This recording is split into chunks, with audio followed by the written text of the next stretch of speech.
Hello dear subscribers, today I will tell you how you can easily sign out from your account on iBooks on Mac. So for doing this you just need to open iBooks.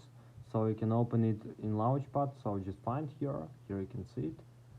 So just tap on it and it will open. So after you just need to go to tab Go, sorry, not Go but Store, and here you will find first thing it's authorize this computer, so it's signing into your account, and second you will find the authorize this computer. So just tap on the authorize this computer, and now you just need to write password here and just tap on the authorize, and you will successfully sign out from your account.